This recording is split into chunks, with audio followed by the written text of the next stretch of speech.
The day my parents, Robert and Elaine, called, their voices tight with a panic I'd rarely heard directed at me, I felt the familiar clench in my gut. It was the sound of a crisis only I could fix, the kind that cast me, Sarah, the reliable one, the responsible daughter, in the role of reluctant savior. At 35, my life was structured, predictable. I ran a successful freelance tech consulting business, working long hours, meticulously saving every spare dollar. My apartment was modest, my car paid off but far from new. I'd chosen independence years ago, partly because the world of Sterling Designs, the family manufacturing business, felt alien to me, and partly because I'd learned early that my quiet competence paled in comparison to the effortless charm and dazzling flash of my younger sister, Brittany. Everything came easily to Brittany. Everything was given to Brittany: designer clothes, new cars, rent paid, lavish parties. My achievements, like landing a major tech contract or finishing my degree early while working two jobs, were met with a brief nod before the conversation inevitably swung back to Brittany's latest minor triumph or perceived need. This call, however, wasn't about Brittany needing another handout or a ride home from a party. This was existential. "Sarah," Dad began, his voice stripped bare of its usual corporate bluster, replaced by a raw, desperate edge. "The bank is. Well, they're pulling our loan. We're in serious trouble. Sterling Designs is. It's going under by the end of the month if we can't meet their demands." Mom's voice, usually perfectly modulated for social engagements, cracked with genuine, ragged distress. "Honey, it's awful. We need to show them we can pay down a significant portion of the debt immediately to stop it. 25% of the outstanding loan. It's nearly $1 million. My small kitchen, usually a sanctuary of calm, felt suddenly suffocating. $1 million. The number echoed in my head, stark and terrifying. It represented 15 years of my life: late nights coding, early mornings at second jobs, saying no to trips, wearing clothes until they fell apart, living in apartments so small they felt like walk-in closets. It was everything. "We need your help, Sarah," Dad pleaded again, the desperation almost unbearable. "You're the only one we know who could possibly have access to that kind of liquidity on such short notice. If you can do this for us, for the family, for the business, we'll make you a full partner. A 20% stake in Sterling Designs, legally binding. It's more than fair, Sarah, considering what's at stake: the legacy, our livelihoods." Brittany's voice, annoyingly cheerful despite the impending financial ruin, chirped from the background, loud enough for me to hear clearly. "Oh, Sarah, you're our only hope. You always were the smart, sensible one. Imagine being a business owner with us. We'd be sisters and partners." The familiar sting of being the sensible one, code for not as exciting or important as Brittany, was dulled by the sheer scale of the request. I took a deep, shaky breath, trying to anchor myself. $1 million is. It's my entire life savings, Dad, everything. I need to see the business financials, the loan documents, everything. I need to understand what I'd be investing in. "Sarah, there is no time for due diligence," Mom cried, her voice rising to a near shriek. "The bank deadline is tomorrow. We need to show them the wire transfer confirmation by noon. It's a leap of faith, honey, faith in your family. Faith that comes with a $1 million price tag," I murmured, more to myself than them. But Mom heard. "It's for the family, Sarah, our family, your family, we need you," she wailed. I promised to call them back, my head spinning. A partnership in Sterling Designs, the business founded by my father and his late partner. It was the kind of opportunity they'd never offered me before. A chance to finally be truly in, truly valued. Was it worth the risk? The cynical part of me screamed no. The little girl starved for approval whispered maybe. I hung up and immediately called Liam O'Connell, my old college roommate. Now a sharp, no-nonsense corporate lawyer known for his meticulous contracts and aggressive representation. He was the only person I trusted implicitly. "Liam, I need your brutally honest legal brain, and I need it faster than you've ever worked before. My parents are asking for $1 million of my savings, promising a partnership in Sterling Designs, and they need it by tomorrow." Liam, ever the pragmatist, met me at a quiet diner downtown, near his office within the hour. He listened intently, his expression growing more serious with each detail, occasionally jotting notes on a napkin. $1 million. Sarah, are you absolutely insane?" he asked, stirring his black coffee, his gaze piercing. "That's not an investment, it's a bailout. And given their history of financial flexibility and favoritism, This smells worse than a week-old fish market. It's the business, Liam, I said, my voice tight. Our family legacy. The one Dad always talked about leaving too. I trailed off, not needing to say Brittany's name. They promised me a partnership, a 20% stake, legally binding. He leaned back in the worn diner booth, eyes narrowed. Okay, look. If you're set on wading into this particular cesspool of family drama and significant financial risk, he said, using his favorite term for such situations, then we draft an ironclad contract that protects you. It needs to outline your 20% equity, clearly define your rights and responsibilities as a partner, include rigorous buy-sell clauses, an exit strategy, and most importantly, strong guarantees against any asset transfers, restructurings, or major financial decisions made without your explicit written consent. If they want your money, they sign this every page, no exceptions, no handshakes, no family trust, just law. I knew my parents wouldn't like it. They operated on a system of assumed loyalty and emotional leverage, rarely putting anything concrete on paper, especially not with me. They preferred things vague, deniable. But Liam was right. $1 million was too much money, too much of my life's work, to hand over on a vague promise sweetened with a dollop of long-denied validation. 2 days later, armed with the thick, dense contract Liam had drafted, I sat across from them in their impeccably decorated living room. Sunlight streamed through the bay window, illuminating dust motes dancing in the air, but the atmosphere was thick with tension. Brittany was there, lounging on the plush sofa, scrolling through her phone, occasionally interjecting with oblivious comments about reality TV. It felt less like a business discussion and more like a performance. "What's all this, Sarah?" Dad asked, picking up the document I'd placed on the coffee table with a frown, his hand trembling slightly, whether from stress or anger I couldn't tell. "It's the partnership agreement, Dad," I said, my voice steady despite the frantic beat of my heart. "Outlines my investment of $1 million, my 20% stake in Sterling Designs, my rights and protections for everyone involved. It's standard business practice when bringing in a significant investor, especially family." Dad's face hardened, a familiar look of irritation mixed with paternal authority. "You don't trust your own family, Sarah. After everything we've done for you, after we're offering you a piece of Sterling Designs, would you invest $1 million in any business, even one run by friends, without a contract, Dad?" I countered, meeting his gaze directly.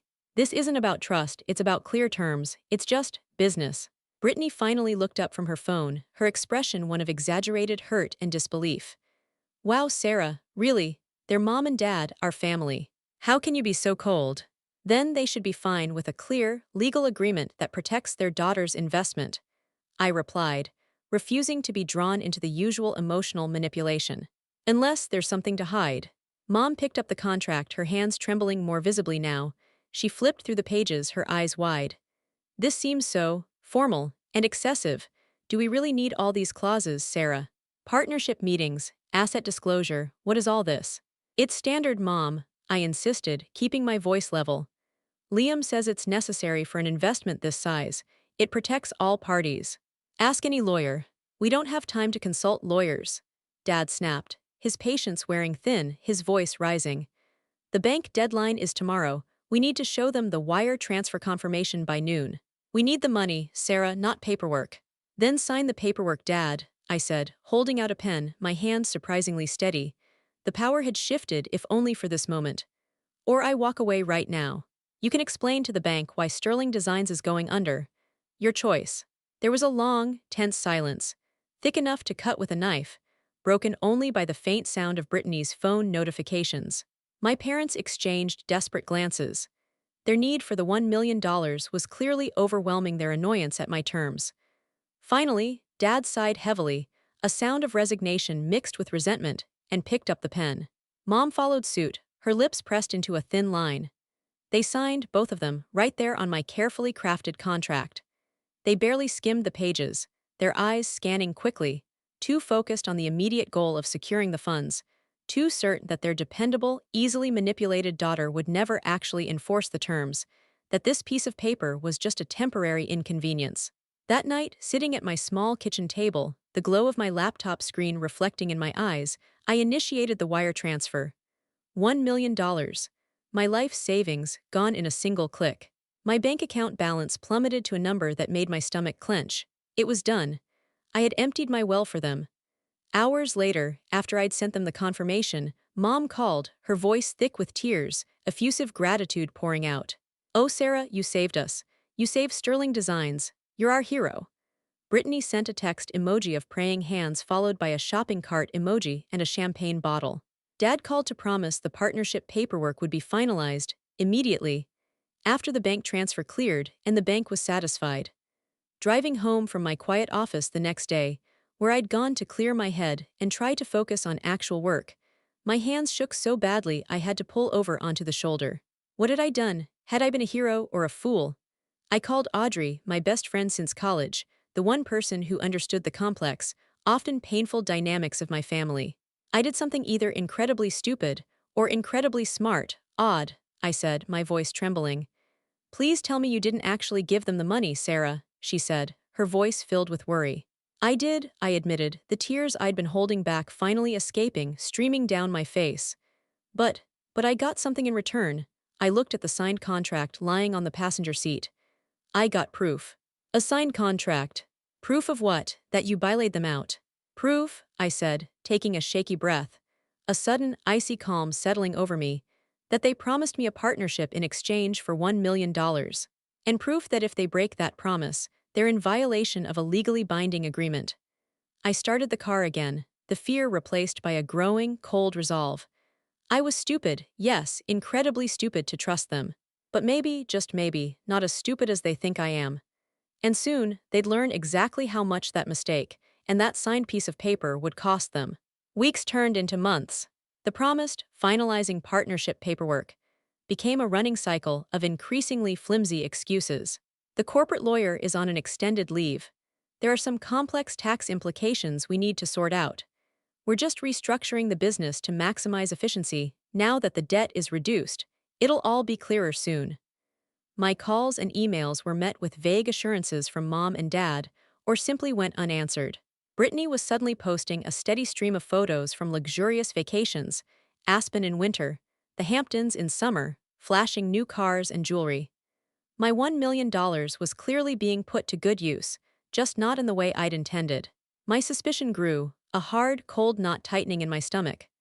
I started doing my own digging, quietly, using my tech skills to search public databases, looking for any changes to Sterling Design's corporate structure. Nothing immediately jumped out, but the lack of transparency was deafening. One Friday evening, needing some old product samples for a potential client presentation, a project I was funding myself, naturally, I stopped by the Sterling Designs office after hours. It was late, the main lights off, the building dark and imposing against the twilight sky. But as I approached the entrance, I saw a soft glow coming from under the door of Dad's private office on the ground floor.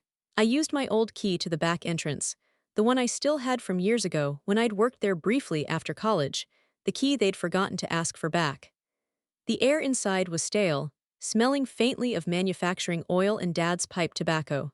As I approached Dad's office, voices drifted from inside Mom, Dad, and Brittany.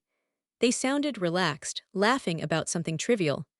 I paused outside the door, my hand freezing on the cold metal of the doorknob, a wave of nausea washing over me. "Can you believe Sarah actually handed over $1 million? Brittany's voice was sharp with amusement, cutting through the quiet evening air.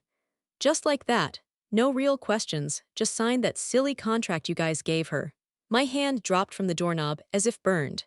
My heart pounded against my ribs, a frantic, trapped bird. "Well, she always was the naive one," Mom said, her voice dripping with a sickening blend of affection for Brittany and utter dismissiveness towards me.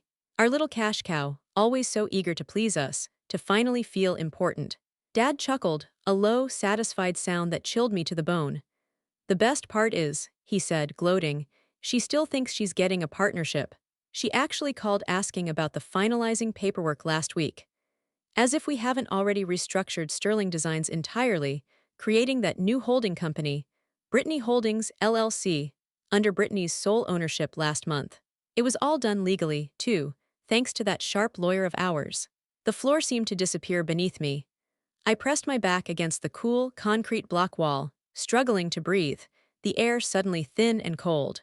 It wasn't just a delay, it wasn't incompetence. It was planned. A calculated, cruel deception. But what about that contract she had us sign? Brittany asked, a hint of worry entering her voice, pulling me back from the brink of shock. Shouldn't we be concerned she might actually try to use it? It looked pretty official. Please, Mom scoffed, and I could almost picture her familiar, dismissive eye roll. It's Sarah. She'd never pursue legal action against her own family. She's too desperate for our approval, too afraid of conflict, too much of a pushover. She'll huff and puff and maybe write a strongly worded email, then she'll roll over like she always does. Besides, Dad added, his voice regaining its usual confidence, brushing away Brittany's fleeting concern, we can just claim the $1 million was a gift. A generous daughter helping her parents. She's been giving us money her whole adult life, helping with bills, bailing Brittany out of debt, loaning us money for emergencies. No judge would ever side with her over her devoted, struggling parents and her beloved sister. It's her word, and that contract she tricked us into signing, against our family testimony. Family always wins in court, Brittany. My fingers found the signed contract in my briefcase, clutched it like a lifeline, the paper crinkling slightly. I always carried it, a nagging paranoia I now understood completely. I still think we should be careful, Brittany said again, a residual note of unease in her voice. She's not always as clueless as she looks. She's got that friend Liam, the lawyer. Sweetheart, Mom said, her voice dripping with condescension. I've been managing your sister's expectations, redirecting her, dismissing her for her entire life. Trust me, she'll roll over like she always does. She's a creature of habit. Now, Dad said, his tone shifting back to business, the crisis apparently averted and forgotten. About that down payment on your new condo in Boca. And the new car we need to get you for the lease signing next week. I didn't hear the rest. The blood pounded in my ears, a deafening roar. Cash cow, naive one, roll over, gift. My legs carried me back through the silent, dark factory to my car on autopilot, my mind eerily quiet, the silence more terrifying than any scream. I got in the car, locked the doors, and just sat there in the dark parking lot for a long time, staring at the single light on in Dad's office, letting their words sink into my soul, marinating in the cold, hard truth of my betrayal. My phone buzzed, Liam calling. I answered without thinking, my voice flat, emotionless. They lied, Liam, I said, the words barely a whisper. About the partnership, about the restructuring. They put the business under a new holding company for Brittany before I even gave them the $1 million. It was all a scam. I just overheard them. Silence on Liam's end. Then his voice was sharp, focused, cutting through the haze of my shock and hurt. Don't move, stay in the car, don't confront them. Where exactly are you? Outside Sterling Designs. Sarah, leave now. Drive directly to my office. Don't go home, don't stop anywhere else. Now. An hour later, I sat in Liam's sterile, late-night office, the signed contract spread out on his large, polished desk, the harsh fluorescent lights reflecting off the glossy paper. Audrey was there too, having rushed over when Liam called her, her face etched with concern. They defrauded you, Sarah, Liam said, his voice firm, professional, cutting through the remaining fog of my shock. Plain and simple. They solicited $1 million investment, based on false pretenses, with no intention of honoring the partnership agreement, and immediately diverted the asset you invested in by transferring ownership to a separate entity owned solely by Brittany. This is civil fraud, breach of contract, and potentially criminal fraudulent conveyance. It's textbook. Did they? I replied, my voice steady now cold, a stark contrast to the trembling woman who had sat in her car just a while ago. I know exactly what they did. They thought they were so clever, getting me to empty my account to give them my entire future. They planned this. I looked at Audrey, then back at Liam.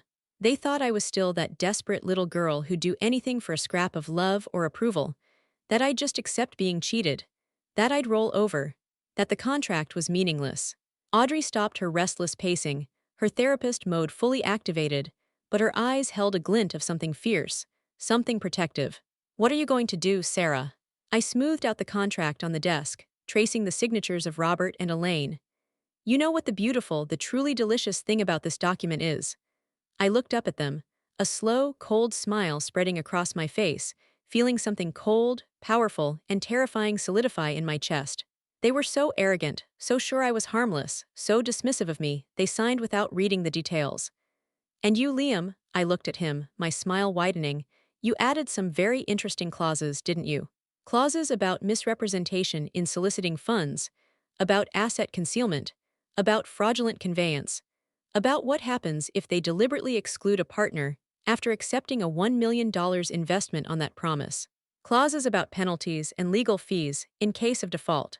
Liam smiled back, a predatory glint in his eye that mirrored my own burgeoning resolve. They signed their own judgment, Sarah. Every last word. And they don't even know it. You're kind of scaring me, Sarah, Audrey said, but she was smiling too now, a wide, relieved, almost triumphant smile. Good, I said, standing up, the exhaustion I'd felt earlier replaced by a jolt of pure adrenaline, a cold, clear, purposeful energy. Because I'm about to scare them a lot more, starting tonight. I pulled out my phone, opened my banking app. First, every penny I have left is going into new accounts they can't touch, can't trace, can't steal. Then Liam, I'm retaining your services. Officially, I want you to prepare the strongest possible case. They wanted to play games, fine, but they forgot one crucial thing. I grabbed my briefcase, the contract safely inside, a shield and a weapon. I've been watching them play these games my whole life. I know all their moves. And now, I've got the legal means and the proof to counter every single one. The war starts now. The demand letter arrived at their sprawling suburban home a week later. Delivered by a process server, I'd paid extra to ensure they had to sign for it personally.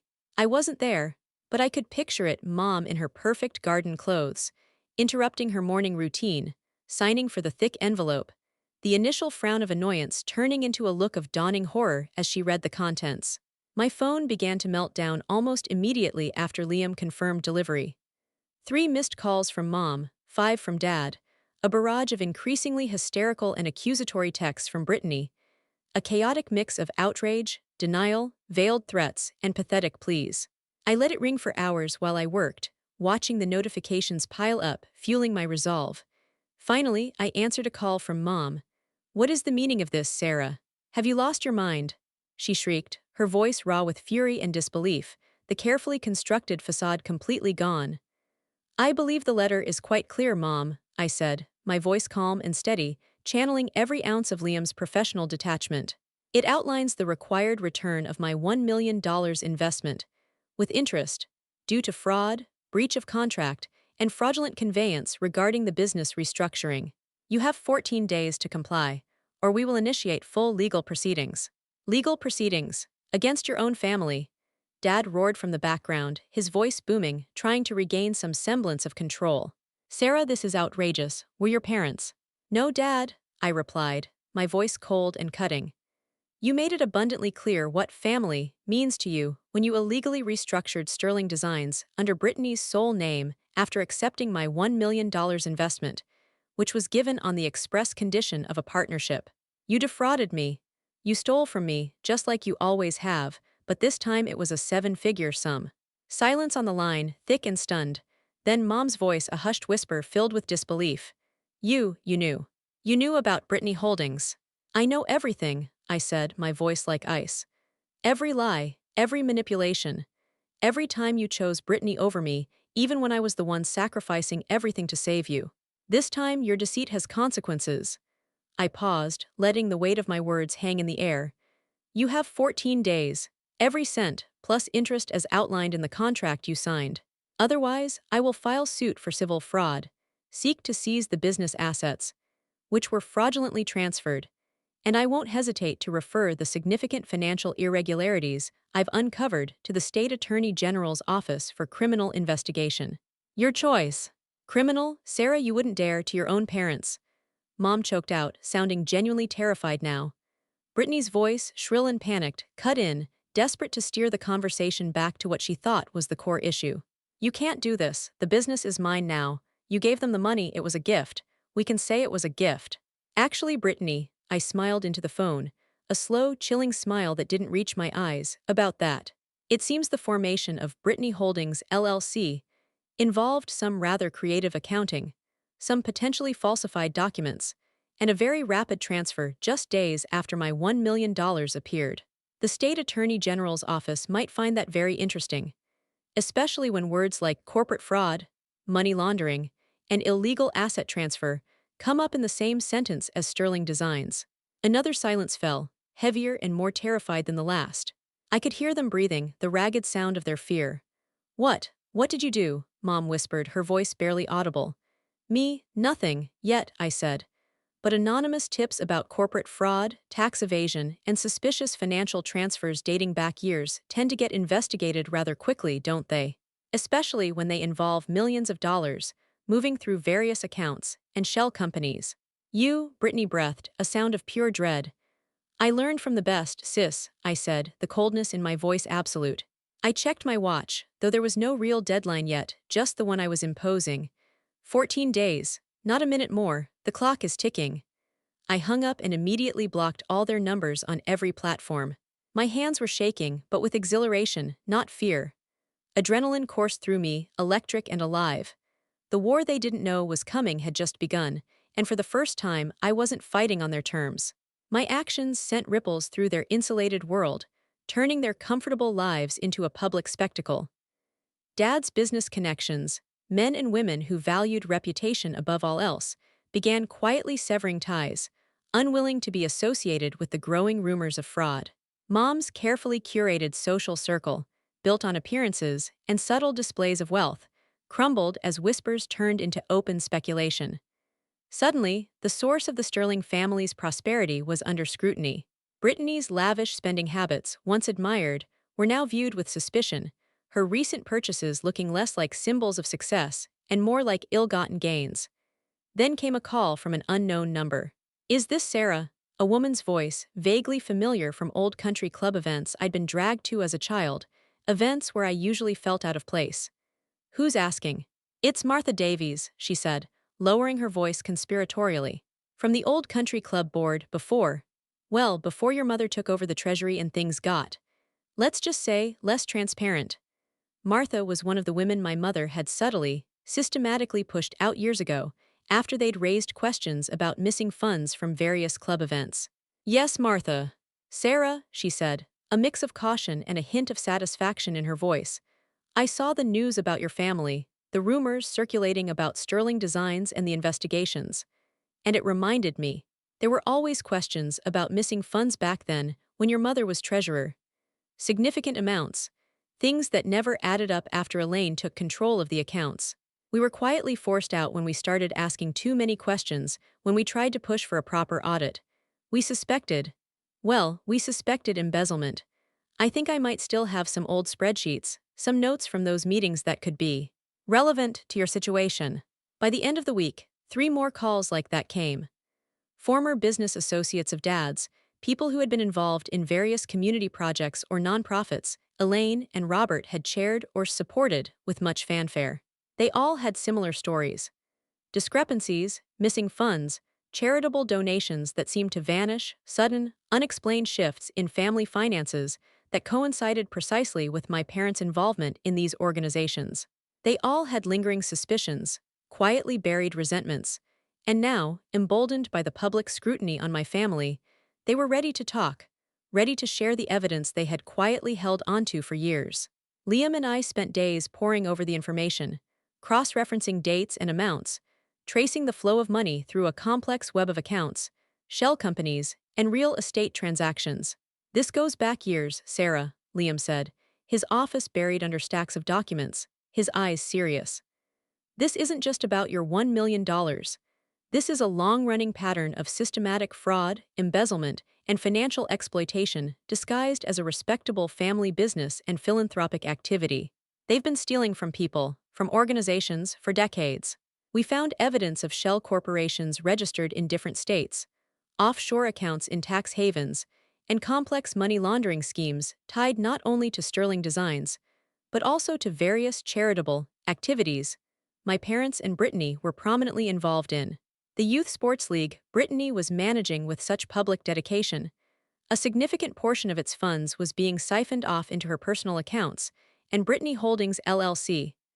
"The golden child learned well," I murmured, looking at the damning bank statements, seeing the trail of diverted funds, the falsified invoices. She wasn't just a spoiled brat who benefited from their crimes. She was a willing participant, an active collaborator in their schemes. It was a vast, intricate web of deceit spanning decades, built layer by layer, lie by lie. This wasn't just about my stolen investment anymore. This was about exposing the rotten, terrifying core of the family I had spent my entire life yearning to belong to, the family I had just saved from bankruptcy. One rainy afternoon, as I was leaving my apartment building to meet Liam, Brittany intercepted me. She was standing under the awning, huddled against the rain, looking terrible, designer clothes wrinkled and stained, makeup smeared, her usual polished facade cracked wide open, revealing the panic beneath. She'd clearly been crying for a long time. "We need to talk, Sarah," she said, her voice hoarse, grabbing my arm, her grip surprisingly strong and desperate. She smelled faintly of stale alcohol. "Everything goes through Liam now, Brittany," I said, pulling my arm free firmly but without excessive force. "You know that. We have nothing to discuss privately." "Please," she pleaded, her voice rising, tears streaming down her face. "Sarah, they're falling apart. Mom and Dad. Dad's health is failing, his blood pressure is through the roof, the stress is killing him. Mom is a complete wreck, she can barely leave her bed. You're doing this to them." "Guilty consciences will do that, Brittany," I said, my voice cold, devoid of any sympathy I might once have felt. "They're our parents, our family. How can you be so heartless? How can you do this to them?" she cried, grabbing my arm again, shaking it slightly. "Funny how family suddenly matters now that you're all facing consequences," I said, a bitter, hollow laugh escaping me. "Consequences you've avoided your entire life thanks to Mom and Dad's protection, thanks to my money. Consequences for defrauding people, for stealing, for lying. I know we hurt you," she stammered, her attempt at an apology sounding rehearsed and insincere.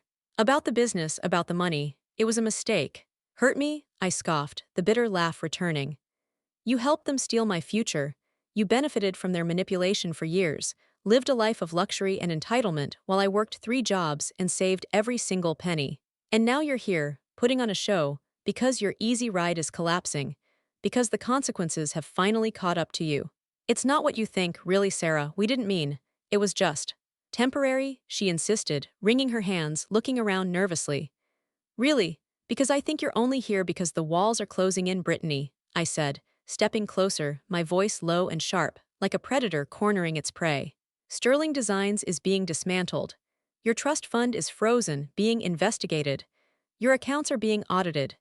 Your precious reputation, the one Mom and Dad built for you on a foundation of lies and stolen money, is in tatters. You're here because you're terrified you'll actually have to face the music for the first time in your pampered life. You're here because Mom and Dad sent you to try and manipulate me. They'll lose everything," she wailed, the tears flowing freely now. "They already lost me," I said quietly, the profound sadness of it mixing with a steely, unbreakable resolve. "Years ago, they just never cared enough to notice." My phone buzzed in my pocket. Liam calling. Brittany grabbed my wrist again, her eyes wide and desperate. "Wait, Sarah, please, what if they paid you back, everything, the whole $1 million plus interest? What if they apologized? Genuinely apologized?" I studied her face, the raw panic, the desperate attempt to find a way out. But beneath the tears and the pleading, I saw the familiar calculation, the angle she was working. Was this genuine remorse or just another attempt at manipulation? Another performance? "Show me your phone, Brittany," I said suddenly, my voice cutting through her pleas. "What? Why?" she stammered, pulling back slightly. "Your phone, unlock it." "Show me." She hesitated, her eyes flicking nervously towards her handbag, then back to mine. The hesitation confirmed it. They had sent her. After a moment, her shoulders slumped, and she reluctantly handed it over. I opened the voice recorder app. There it was, an active recording titled something generic like Family Chat. I scrolled through her recent calls and texts. Recent messages to Mom and Dad instructing her to handle Sarah, get her to back down, find out what she knows. "Still Mom and Dad's perfect little spy, aren't you, Brittany?" I said, my voice flat, devoid of accusation, just stating a fact. I stopped the recording, saved it, and emailed it to myself with a subject line that read, "Evidence of attempted manipulation, Brittany Regina." "Thanks for the evidence, Brittany," I said, handing the phone back.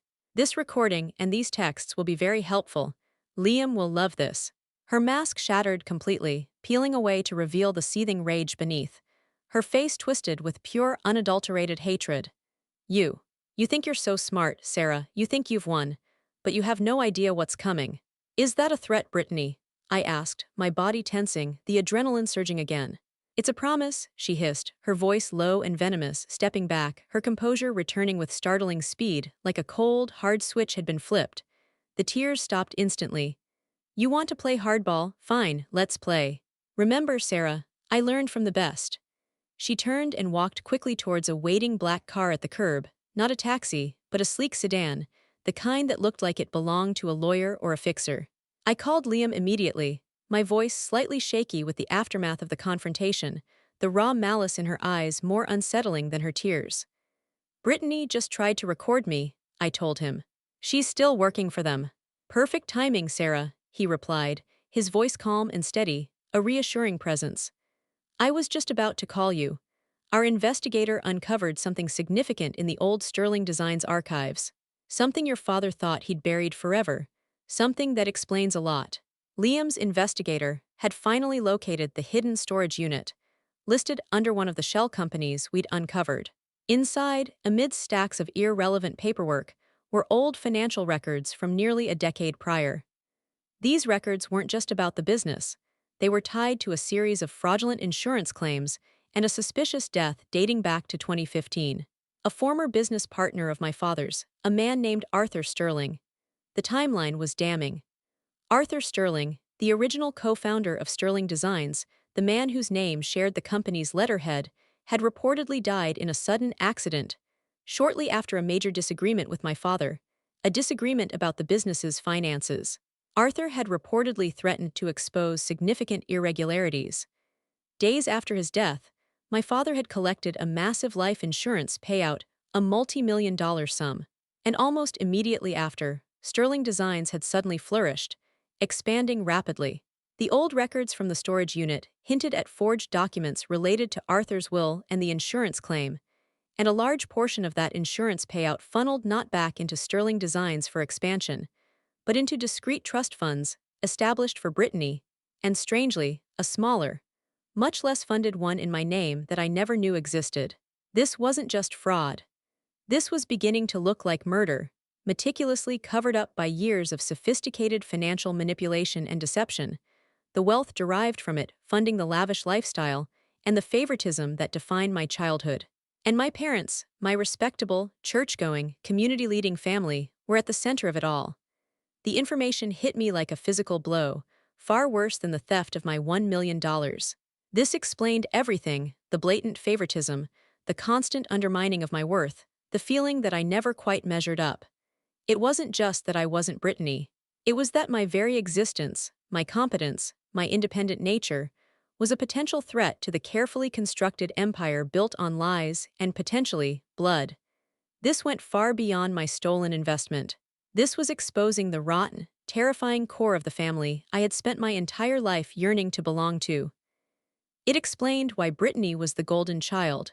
Her very identity, her financial security, was tied to the successful cover-up of a decade-old crime. The legal proceedings were swift and brutal, a maelstrom of subpoenas, depositions, and mounting evidence that painted a horrifying picture. With the new information regarding Arthur Sterling, the focus shifted definitively from civil fraud to a major criminal investigation led by the state prosecutor's office. The recorded conversations, the intricate web of financial records spanning decades, the testimony from individuals like Martha Davies and other former associates who finally came forward.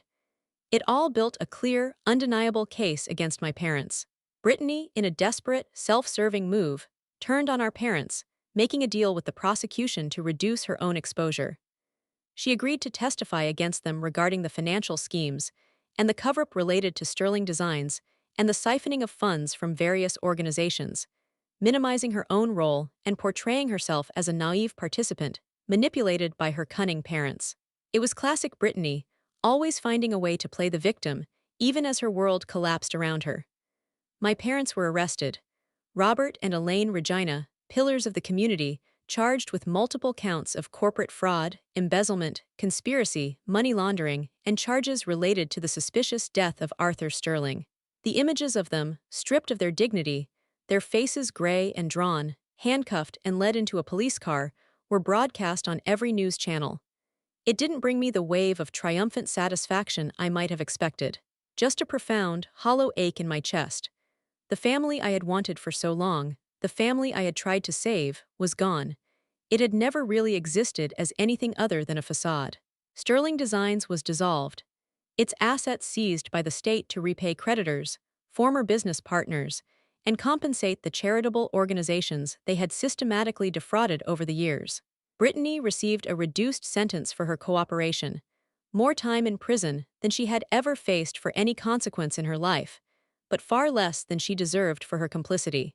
My parents faced more severe charges, the weight of decades of lies, and the grim shadow of the Arthur Sterling case bearing down on them. Their carefully constructed world crumbled publicly, spectacularly. Their fair-weather friends vanished, their reputation was annihilated. They had nothing left but the consequences of their choices and the cold reality of prison sentences. I didn't take the settlement money the prosecutor offered from the seized assets. It felt tainted, a symbol of everything they had stolen, everything they had built their lies upon. $1 million taken in fraud, now offered back. It wasn't mine to take, not in that form. Instead, I worked with Liam and the authorities to establish a foundation in Arthur Sterling's name, using a portion of the recovered assets. It was dedicated to supporting ethical business practices, providing legal aid to victims of corporate and financial fraud, and funding independent investigations into white-collar crime. It felt like a more fitting use for the ill-gotten gains, a way to create something genuinely good from the wreckage of their lives. I sold my apartment and bought a small, quiet house in a different state, a place with a large garden and big windows, far from the city and the shadows of my past. It was just mine. As I packed up my old life, going through boxes of things I hadn't touched in years, I found an old elementary school report card, tucked away in a box of childhood mementos. I'd been a straight-A student, consistently at the top of my class, quiet but excelling. On the back, in my mother's familiar, elegant script, was a single note from parent-teacher night. Sarah needs to focus less on her books and more on being likable. Her intensity and focus are off-putting to her peers. She needs to be more social, more charming. I smiled, a genuine, unburdened smile that reached my eyes. Likability and charm had gotten them nowhere but prison. My intensity, my quiet observation, my focus on the details they overlooked, my refusal to back down, that had brought their rotten empire down. I didn't attend their sentencings. I didn't need to. There was nothing left to say, no closure to find in a courtroom. I had already said everything that needed to be said through my actions, through the evidence, through the dismantling of their lies. Driving away from my old life for the last time, with the rearview mirror showing the small house I'd shared with years of quiet struggle and hidden pain growing smaller, until it disappeared entirely from view, the road ahead stretched out, vast and open, under a clear sky. There was no house to claim, no business partnership, no family legacy built on deceit to inherit. I had lost my savings, my sense of belonging, and the illusion of a loving family. But for the first time in my life, I felt truly free. Some people say revenge doesn't bring peace. They're wrong. It brought me something better. It brought me justice, and with it, a profound and quiet liberation.